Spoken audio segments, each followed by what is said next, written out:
So people are looking at me like, oh shit, like he knows how to grow a content agency. Yeah. And then I'm like, well, there's other people, but then there's not other people because of like the level of clients that I have worked with in the past and I'm currently working with. Like but nobody realizes that's because you've been in this game for like 16 years. Because like we started pretty much together, like Florida Marketing Mafia boys. Florida Marketing. That was a Facebook group. Yeah, that's where we met. I tell the story. I was telling Ariana and her girlfriend, and then Luis, like the backstory. I was like, yeah, the first time me and Lois went out, like with a bunch of people in downtown Orlando, and we both threw up in a parking garage because we were wasted. And I was at the Florida Mall. Was it? I don't know. Like it was one of because they used. Well, to we went downtown though, like because we left Florida Mall, we went downtown. Yeah. I forget what club we went to. It was like somebody bought bottle service, and like we ended up because we all rode together, but like and we didn't have bottle service money. No, we didn't have no bottle service money. Broke as fuck. Yeah. And then I just remember we like walked back to like wherever we were because I think we were just drunk and lost. Yeah. And then I remember you threw up, and I was like, I bet I'll feel better in the morning if I throw up too. And then I puked. Yeah. And that was like, but then ever since that first event, we just remained friends and like, yeah. And but yeah, like to your said, like I mean, you know, like I've done a lot of things that have failed. Yeah. Like, I mean, and some had moderate successes, but looking back to what I've created now, I would consider now a success. Oh, for sure. But like what I created then was like, that was experience that led into this. And people they want to skip the process. I think the internet breeds impatience and, you know, I guess I was like, it's more than impatience. It's like an entitlement, greed. Like greed and entitlement. Like, cause they just think you can come in like, yeah, I can start a content agency. I can get videos edited from India for $5. I can charge a client $30 and I can just take all the difference. And it's like, yeah, that'll work. You'll get some quick money, but then the client's going to cancel in 3 months cause the videos are shit. Cause you're paying $5 for them or $10 or $15. Yeah. And then the client's going to be mad at you. So now each client you lose, it's like a little nick on your reputation. It's going to be harder and harder to get new clients. And you know, it's inevitable. Clients are going to drop 100%, you know, but I feel like people just want to skip past that, go straight to like highly profitable, low margin, like, you know, very high margin businesses. And they're like, you know, I'm a one man millionaire and I don't need anybody's help. And I'm like, and I thought like that when I started, but then it was like really quickly, it's like, well, if I want to start a content agency, that's me, the most I can handle, because like my video edits take anywhere from an hour to 2 hours per video. So like if I want to work a regular 8-hour day, that's 4 videos a day at highest quality with no break. So it's like, let's move that down to 3 videos a day, give myself an actual lunch break and time to like gather my thoughts. And then I only really want to work 5 days a week because I still like to take the weekends off. Got a family. Yeah, you got a family. And it's like, so even that, the output is, you know, 3 videos a day, 5 is 15 videos a week. So that means I can work for one client and get them 2 videos a day. Yeah. If that's all I'm doing.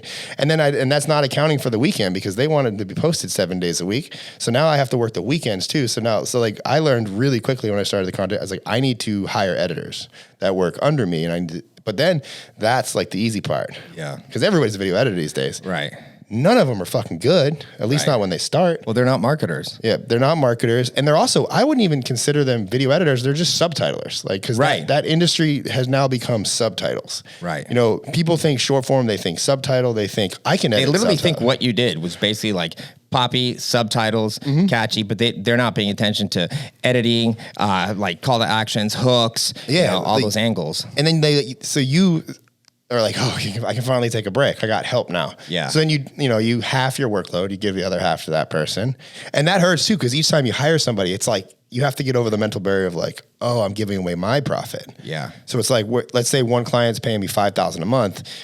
That $5,000 is all mine, but I got to put the output out. I have to work. I have to make the money. But it's like, well, I'm going to pay said editor $1,000 a month, you know, because you're probably going overseas and you're probably being cheap. You really should give them half of like that and then pay them well, because the more you pay them, the more loyal they're going to be to you. Yeah. And they're going to appreciate that because you know you're only giving them the work because the work fucking sucks. Right. Like, yeah, I mean, people don't understand, like, they think agencies and stuff is just bodies. It can be, but a good one, the people are expensive. That is actually a huge reason why you charge more money, because you're like, yeah, that's just real talk. You know, it's not because at first, you want to make the money, and then you're like, I can't work with like just dumbasses. I got to get monsters, and they're not going to come in here and do it for free. Yeah, because the better people you hire for an agency, whether it's an ad agency, a content agency, you know, I mean, anything like, and the more specialized they get, like I'm a specialized short form content agency. Like I'm starting now after 2 years finally doing long form for myself because I do see the value in it. Right. I'm still like, it has a quarter of my attention, but my TikToks, Reels, and Shorts have all my attention. Yeah. You know, so if you want it, like right now, I'm like, if I want to grow YouTube, I need to hire somebody really good at YouTube to help me. Yeah. Or I need to spend all the time again, because I've already kind of grown at YouTube, but it's completely different now. Right. To do it over again. So it's like YouTube takes forever. And YouTube's the slowest. So I'm like, I need to, so, when you're hiring somebody, it's like, if you don't find like the best, then, and that person who is the best, they don't need a job from you. No. Because most likely they're really fucking good on their own. Right. So you have to convince them to come work with you and sell your dream on them. Right. And I've been fortunate, like I've because of the level of clients I get to work with and and now how big I've gotten and like that whole reputation of me now is attracting really good talent. But that said, talent isn't cheap. No. And I'm like, I don't want to hire cheap labor. Like, because cheap labor kills my reputation. Like, yes, I know, I'm very well aware of that. Like, and it kills the business because people leave. Now you got to get more bodies, and then it just becomes a revolving door of suck. Yeah, it does. And I mean, the more you charge though, and like, I think this is where people come in because there's all the high ticket coaches like, oh, charge premium for your service, and like, put gate barriers on who you work with and all this shit. It's like, but in reality, like once you start hiring, it's like, okay, like I can't really have a barrier right now because I have mouths to feed that aren't my own, and I have responsibilities, and I have this, all of this pressure of like, this is an office, this is overhead, this is like all these things now have to happen. Right. So it's like, and then you have to weigh the options of like, well, if I buy this, like that's another client that I have to get, and then I can expect a client, we have really, really good retention. Like, so I'm fortunate of that, but I also know that I only have that because I pay good people good money to do good work.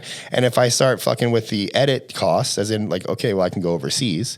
It's like, now the quality work just isn't going to be as good unless I spend a month or two training that editor up to where I need them to be. Which is a huge waste of money and time. Yeah. It's not waste, but you still like suffer through that, So, I mean, like back to what you're saying, like you need to have processes, and I didn't know how to make a process. Yeah. I just made videos, like, and Luis is always like, Luis made videos. Like we just made videos and they worked, and we're like, okay. And then we did figure out what worked, and we kept replicating that for multiple clients. And then it wasn't until I hired a legit operator who came from like healthcare to like managing like hospitals and like people and like hundreds of employees. Which isn't cheap. But I'm like, I need help. Yeah. I don't know how to do this. And I feel like you do. Yeah. So what do you cost? And then can you look at my finances and see what the business is making? And can I even afford you? Yeah. Because I don't think you want to come work for a company if me paying you is going to put me out of business in 6 months. So she looked at everything? Yeah, that was my pitch. That's dope. Like, cause I was just honestly, that's transparent as hell. Yeah. And I was like, yo, listen, I want you to work here. I think you want to work here. Why don't you, by the way, look at these books. How long could you work here if you actually cared? And could we make more? And that's why I'm like, and I tend to be over transparent to certain people, and also, I mean, maybe over trusting to a degree, but I'm like, you're not going to fuck yourself by joining a company that you're leaving in 6 months. You're leaving in 6 months. Right. Like, because I'm a good judge of character too. I mean, I can look at somebody and be like, you're just trying to use me for a resume hop. Yeah. Like, and I mean, I've hired people like that because it's cool. Like, get a couple months of work out of you, and then like, all right, cool. Yeah. But yeah, I feel like the higher level you go, the bigger you get, the bigger expectations, because the goal is to always charge more. Mm-hmm. But when you start charging more, the expectations mount. Yeah, and that's why the models always switch, like with one of our agencies, we had services, and now we kind of dropped a lot of stuff, and basically we switched more into like, listen, this is how this is going to go. We're going to charge you for 3 months, and we're going to create a baseline. And then after that baseline, we're going to show you, here's where it is. We're going to charge you less, but we're going to take a percentage of the business growth. Mm. And if you don't want to do that after the 3 months, it's a year. And if you don't want to do that, we don't even want to consider you as a client, because I don't want 50 people. I want, like 15 monsters that equal the equivalent of like having 50, 40 type of clients. But instead, in those 50, 40 clients, there's the egotistical ones, there's the lazy ones, there's the ones that actually like just suck on camera and on copy, and their offers trash and everything doesn't work, but they think because they joined someone else's mastermind that they should be exactly like that guy, you know? And so I want to work with people that just like, listen, I want to get a big ass bag. You can help me. I want to do this for a very long time. You know, I started calling the clients and I was like, listen, here's the deal. Here's just transparently, this is how this is going to go. We're killing it for you. We're super stoked to work with you. We've been working with you for like 9 months, whatever the case. But we're growing. So instead of growing, I'm thinking about just either charging you X amount more or charging you less, but from this baseline bumping up. If you say no, that's cool. But you have to understand, I'm going to have to bring more people in, and those people are going to have to manage now people here. If you say yes, we won't take more people because we expect this to grow in this capacity. Are you down? You know, almost everyone was like, fuck yeah, dude, because they don't want you to go. And if you're transparent, I'm like, listen, you know I have to go get clients in an agency. I got to go get clients, but really what I want is money, and I want everybody here to win. I want you to win. This is already a vibe. Do you want me to go get random clients and just like pay less attention to you, or do you want us to like really dive in and even maybe do more stuff, right? And so from there, we started doing like, okay, well, maybe you guys can do like fractional CMO and like this and that and whatever. And it's just less, but more, but better, you know? And I made a presentation for Eddie Malouf's video, our agency founders on that, right? It's like building an agency for profit like that, and then building out an agency for brands that like you can also kind of grow, you know, because you could go to companies, probably a lot of e-com ones or some sort of personal brands, be like, yeah, we'll run this, but we got to get a percentage of everything that happens on social. It's tough though. Like, I mean, and I mean, that's good advice from you, like, is like, we are highly specialized in just short form content. And that's also why we can charge a lot. Right. And also why we get the results we can get, because we're not diluted at all. But that's at the end of the day, even now, like we're 2 years into doing a content agency, you know, established with high level clients, you know, have a, you know, myself, I'm established from a brand standpoint. I'm like, what with my growth, but it's like, even still, we're seeing that like, even if we get a lot of views and we provide results, that the clients are even struggling to convert those views. Yeah. So we have one of our agencies is growth, like not like this, but like, you know, growth through social, through content, whatever, but like you're getting growth through like Instagram networks and all that kind of stuff, right? And it's the same thing. And so we started implementing setters, which is like, you know, it could be an adjacent thing for you too, because that's the problem, right? Like you are great at your job.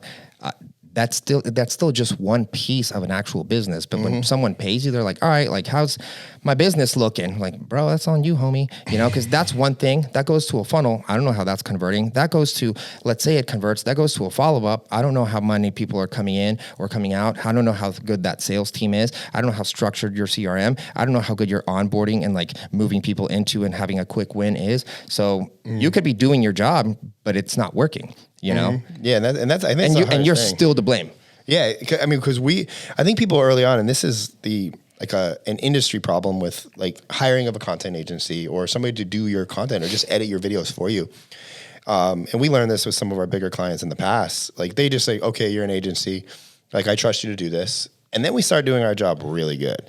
And by us doing our job really good, you know, like we have a mutual friend, Brandon Carter, means that we're getting him 100 million views. Yeah, like. That's like unfathomable for a lot of people to even get that much exposure. But that's, you know, when you're doing that, then it's like, okay, like now they're like looking at us, like going, now they're hyper managing because they're like, oh my God, like I'm getting so much exposure, I'm getting recognized in the streets. And that's like our barometer for success. Like I don't want to, I joke, like if it's been like, you know, a few days and I haven't been recognized somewhere, then I'm not going viral enough. I need to go viral. We need to get more views. And it's like to the point where like, I mean, I talk to a lot of my clients very regularly and they're like, I get recognized all the time. I got recognized. Like that's the barometer for cultural relevance, which right now is, in my opinion, the most important thing you can have. Yeah. You know, being relevant culturally. And that usually, I mean, and whether people want to admit it or not, that comes from TikTok. Like 100. You know, it starts on TikToks and then it bleeds to IG, Facebook, and, you know, YouTube Shorts. I've heard YouTube Shorts are just popping right now. I think they all are. Like the silent sleeper for me is Facebook. I can't comment. Like so Facebook crushes for me. Like, I mean, crushes on an ad front too, like ad revenue. Like it just chill, kind of just. I repost my videos from TikTok to IG gets auto posted to Facebook Reels, and that shit fucking makes like $1,000, $2,000 a month, and it's growing because the more views and the more viral I get. So it's like, I'm putting emphasis on Facebook, even like 2 to 3 minute clips too.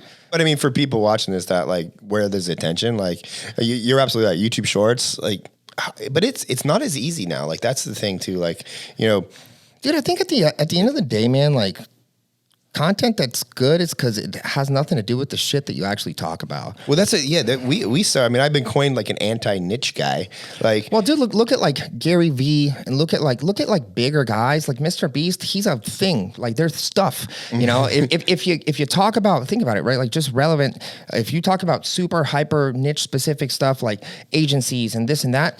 Okay, like you might have some people that follow it. No one shares that. No one saves that. Maybe a couple people save it, and that's it. If you talk about like how you didn't get laid in your high school life, and now like all you do is have sex, like bam, like that's gonna go viral, right? Stuff like that. Yeah, relationship, finance, money advice, like like all the broad categories. I mean, I learned that. I mean, that's all my content is made up of. Like I love talking about like the higher level marketing, higher level business stuff because that's where I live in that world now because I manage. But no one watches it. But it's like you only care about that stuff unless you're into stuff. Like when I get excited about like Eddie's video, like he was talking about how to make 100K a month. I don't know what it was a fucking dope ass video by Eddie.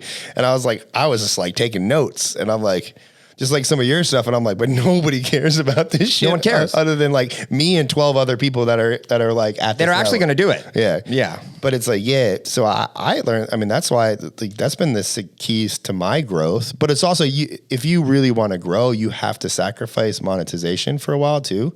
I feel like that's monetization as far as like. Just AdSense like selling to the audience. Yeah. Like, and that's, I mean, and it's like, I think it's for two reasons. One, it's like all the platforms hate call to actions. So it's like really hard to push that. But I mean, eventually you get to a point where you're just getting so much traffic that you put a bio link there and you're talking about it on your Instagram stories and like people buy shit. Like they want to buy shit from you if they like you. Yeah. I mean, that's all it is just making people like you. And then everything, dude, it's gotten to the point. It's so weird in my opinion. You can tell me what you think, but like, I kind of feel like it's a weird industry right now because it just feels like so exactly the same. It's so Me Too, like everyone has the exact same short form agency. Everyone has the exact SMMA. Everyone is doing the exact drop shipping. Like every service is like, we'll help you generate leads. Like nothing's different. Nothing. It's just robotic, bro. So which makes it, you have to like me because everyone else, literally we are commodities to a degree. We're experts in our field, but you can be like, a lot of people can price shop them, and we don't care, right? Because we're more expensive. But it just feels like, man, like everyone does the exact same thing. Yeah, I mean, I blew up like with the short form agency. One because I was the first one. Yeah, like, and I mean, it was the first time, and I mean, I just turned 40. Like, it was the first time in my life that my experience and expertise met the right opportunity. Yeah, and that was TikTok, and I caught it early enough that I was like. And it was still a big risk back then to even go all in on a short form agency. And you did. And I was like, I just had a feeling and I was like, fuck it, let's do this. And then that was all I didn't post on my own Instagram for almost a year. Like, and I was just posting on TikTok, own video. How many you got on TikTok now? 240,000. Is that your biggest? That's my biggest. IG's probably... IG's at like 110. It just stagnated really recently. YouTube's growing pretty fast. It's at like almost 30,000 subs now. Do you have a short channel or do I have a short? Well, I'm mixing it now because I'm just putting everything on one channel. I don't know if that's right or wrong. We're just kind of testing it. A lot of what I do, I'm like, well, are you doing one video a day or are you doing the crazy like 2, 3, 4? I'm on to like 2 to 3 a day right now. Yeah. Only because. Funny enough, like I lost a few clients, so I didn't want to fire any editors, and I just kept sending my content to them to, hey, keep editing this, like until I stack the pool again with clients. So to do like 100, that's about 90 videos that you are putting out a month. Let's say if you're doing 3, how long does it take you? Well, so to edit, but for you to shoot it. Like so, one, like I think I take it a lot more because it is like my bread and butter, like, and I genuinely, like, I just like making videos, but I don't like making videos that flop. Right. Like, I'm highly competitive now. Like, I like making myself go viral. That's the ego in the back of my head that loves that. Plus, I know that that's the only shit that gets followers. It's the only shit that drives accounts. Now you're kind of in a fucked position because now if you don't go viral, it's like, he's kind of a has-been, blah, blah, blah. If I'm going viral, my clients that are with me have faith in me. And also the clients that I don't have yet are seeing me. And so, like, that's what people are like, oh, you don't monetize at all. I don't understand. It's like, well, I'm a business card. Like, and I don't want to sell somebody viral if I'm not doing it myself. I have a hard time doing that.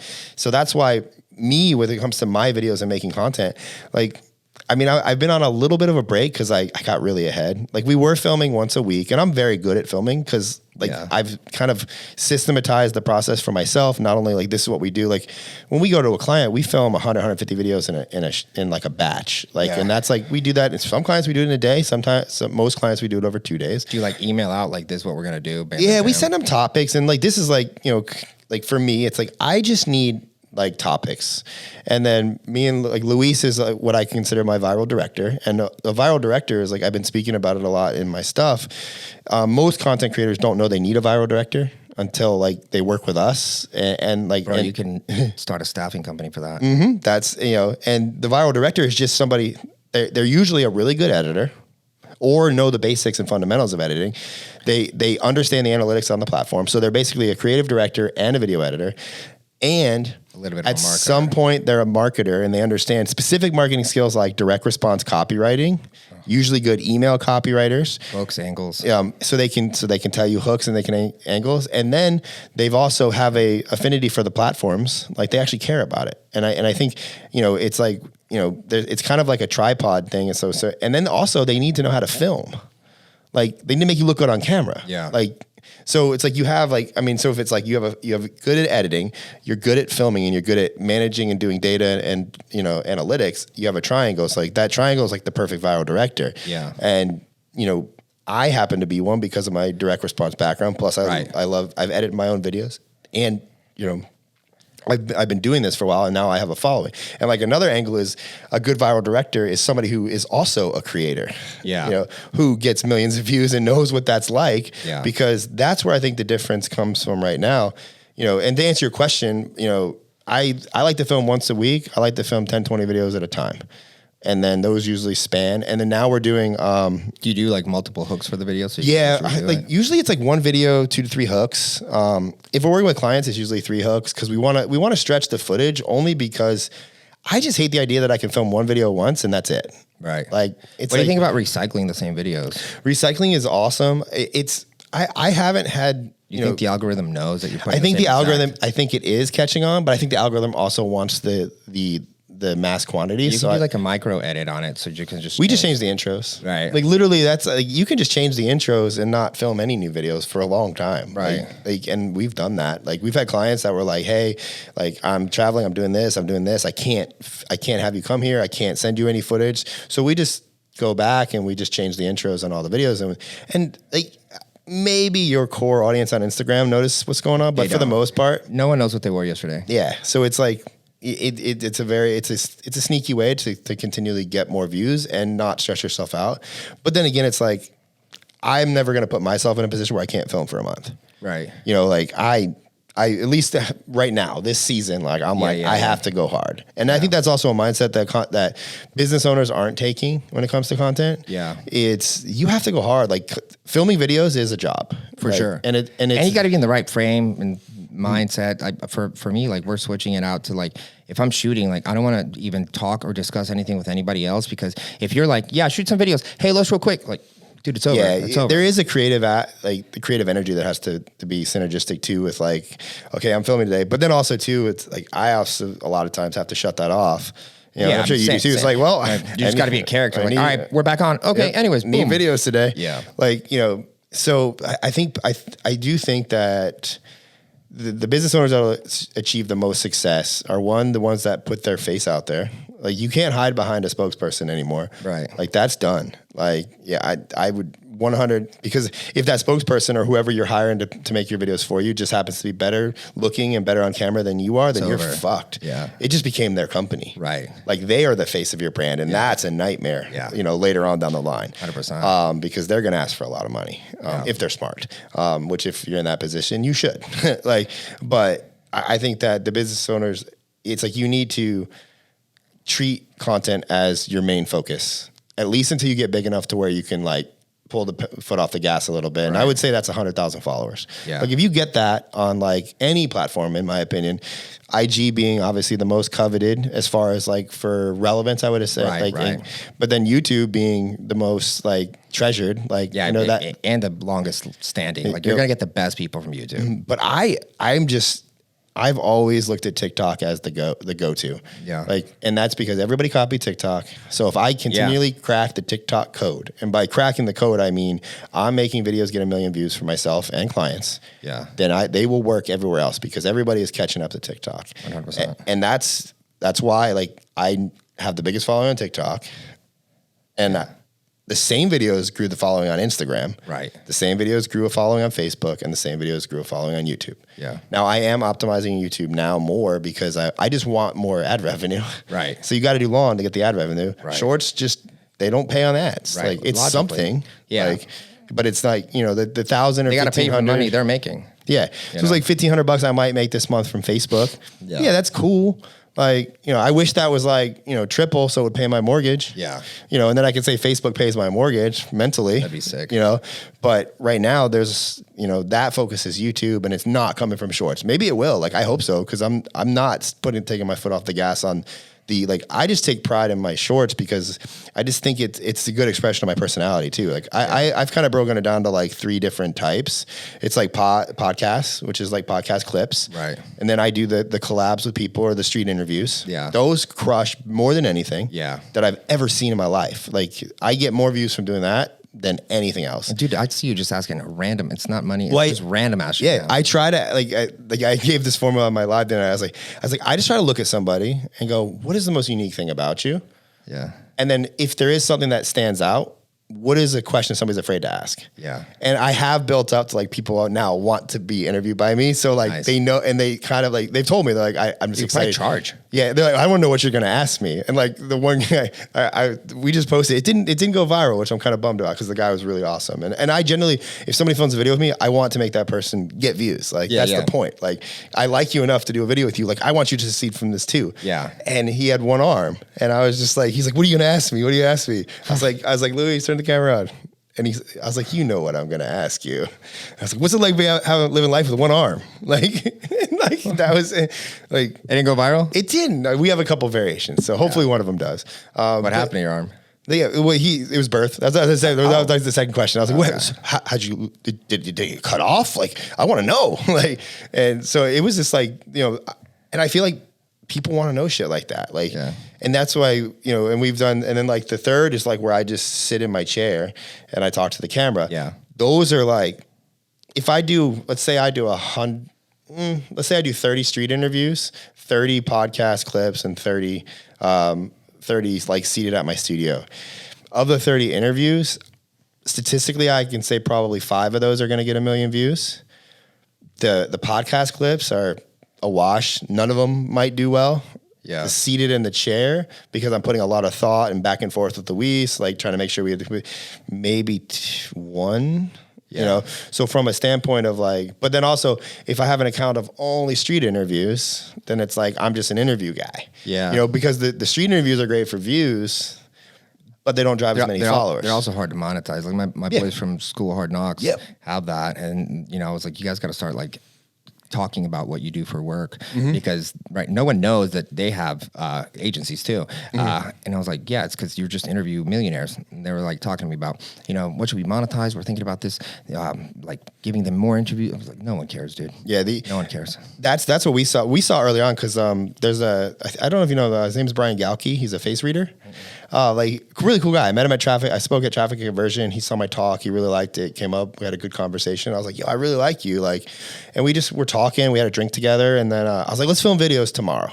Yeah. He's like, cool. And this was when I just started doing the interviews.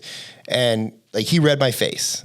And like, yes, it's kind of horoscopy, but I was like, and then we did a video. Did he nail anything? Oh, he nailed it on the head. Like, what? It was exactly. What'd he say? Well, he was just like, I can play the video. It's on my account. But it was just like, he was like looking at my eyebrows, like the way my mouth was shaped. And like, it was very cold readish, but it was also pretty fucking accurate. I'm watching it. And I was like, this is awesome. Like, and we filmed that video. And then I was like, what do you think of girls with resting bitch face? And then he broke down resting bitch face and what that meant. And I was like, that is a really viral video. What is resting bitch face? Well, he was just saying it's because girls tend to like, if you tend to be frustrated and you hold it in your face, he's like, you actually have to do exercises to like, work on your facial muscles so it restructured your face. Whether or not that's true, I don't know. But it's going to go viral. I knew that shit was going to get views. 100%.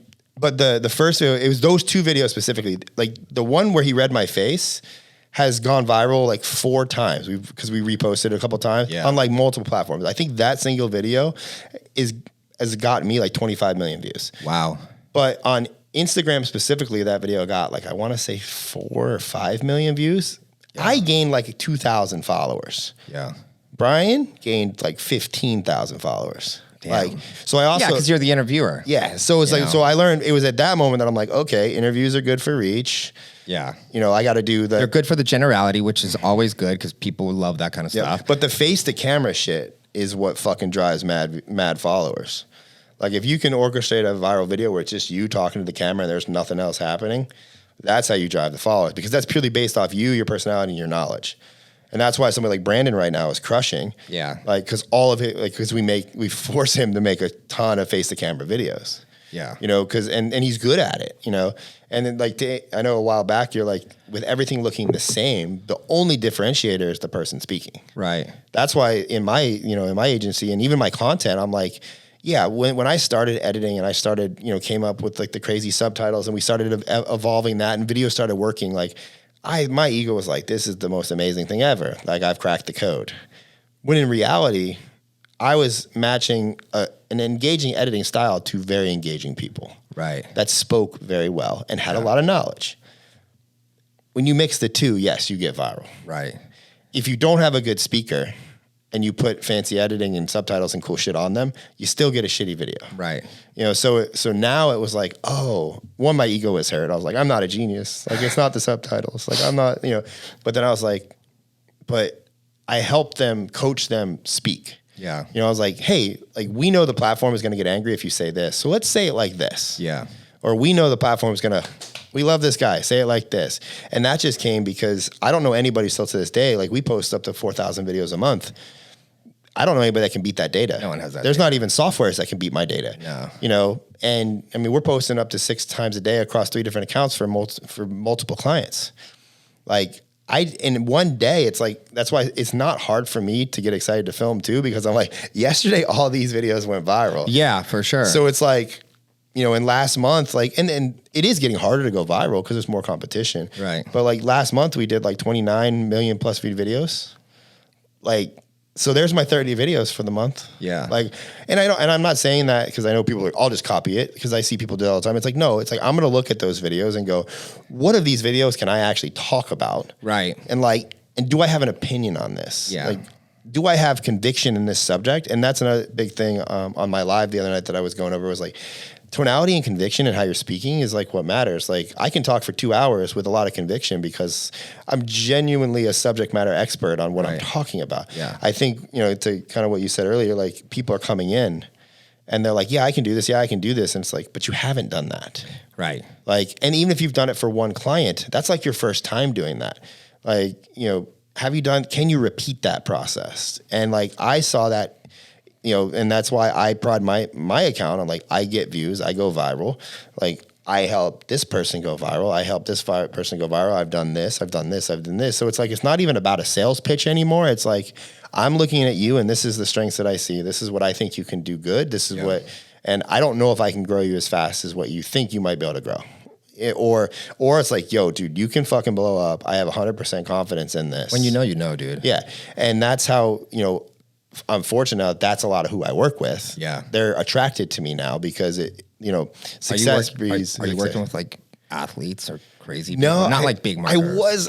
I'm kind of in talks with a band, and I'm really excited. Like a band we would like? Yes. Dude, you got to tell me. But we're like, I mean, I'd say it's like they reached out. Like they actually came as a referral.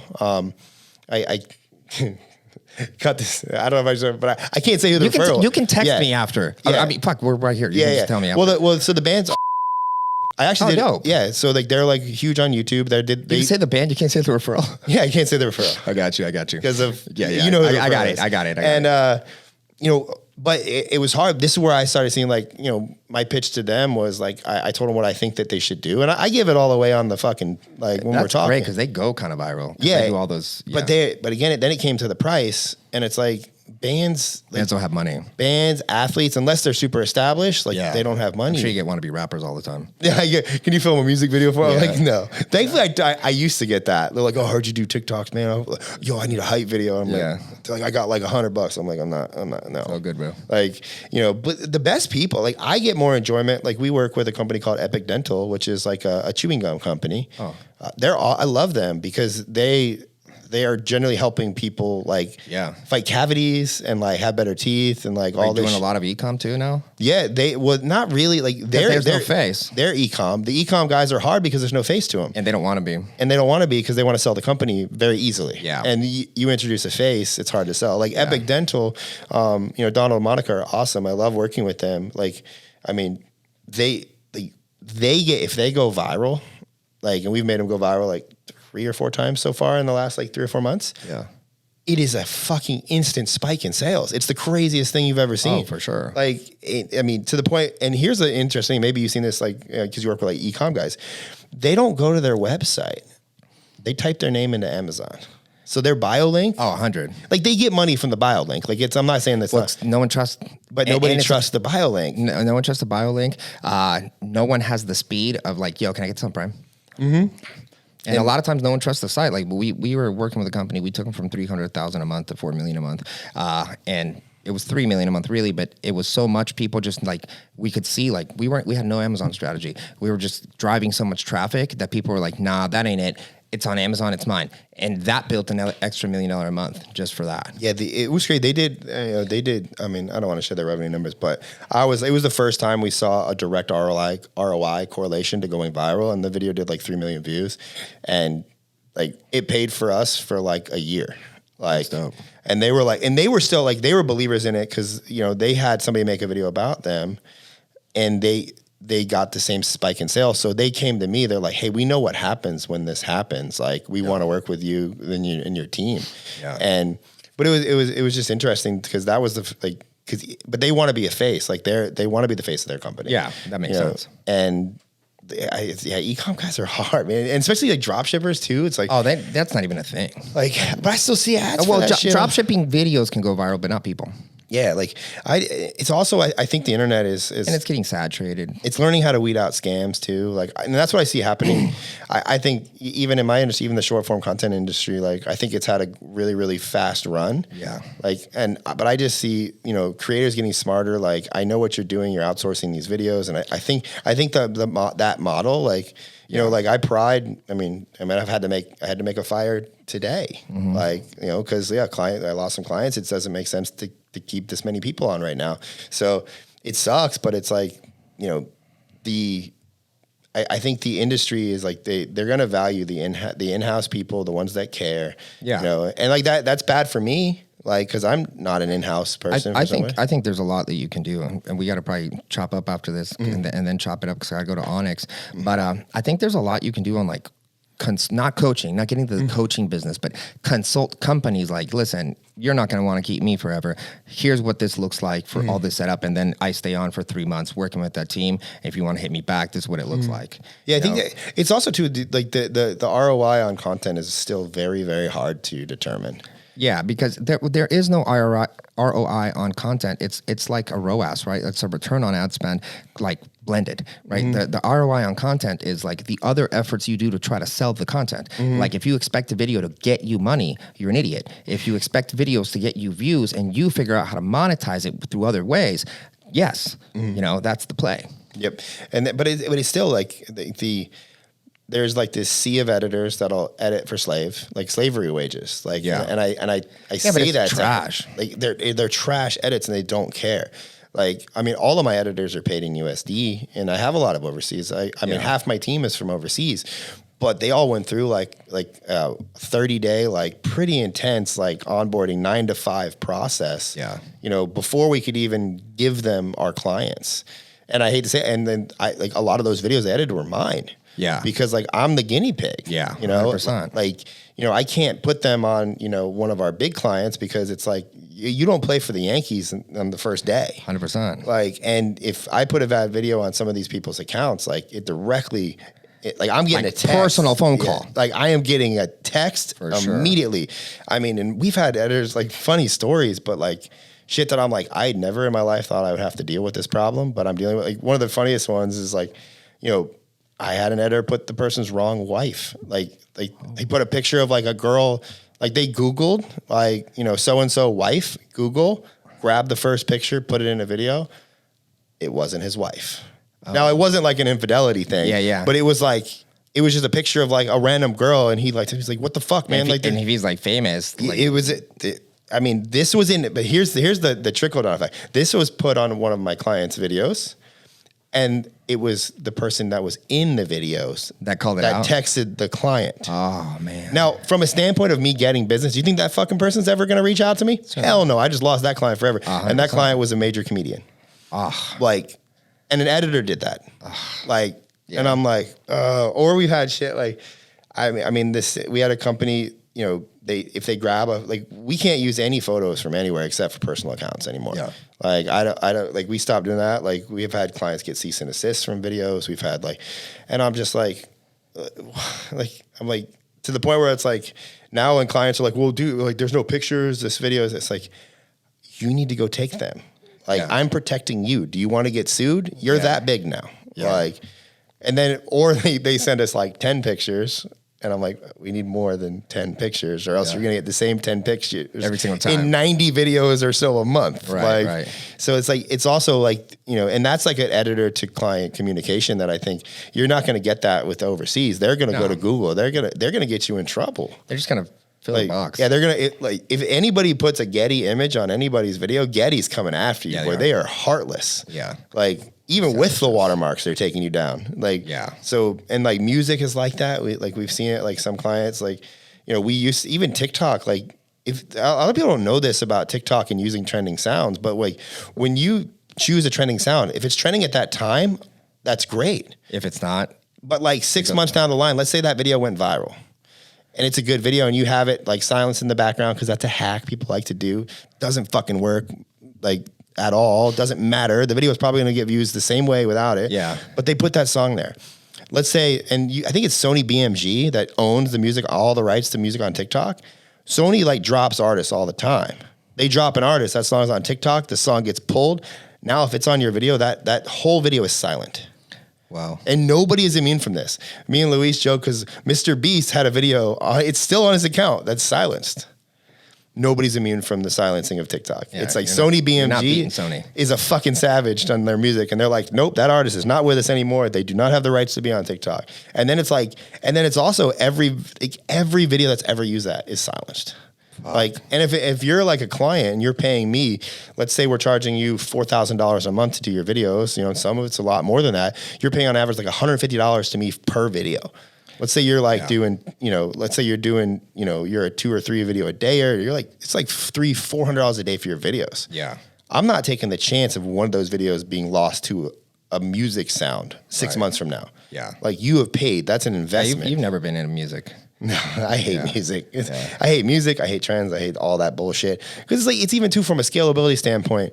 If I'm like, if we were gonna, I'm like, hey, Los, I know you're about to travel and you're getting paid a lot to go speak, but bro, can you step outside and do this little dance real quick? Because we're gonna get you mad views. Yeah.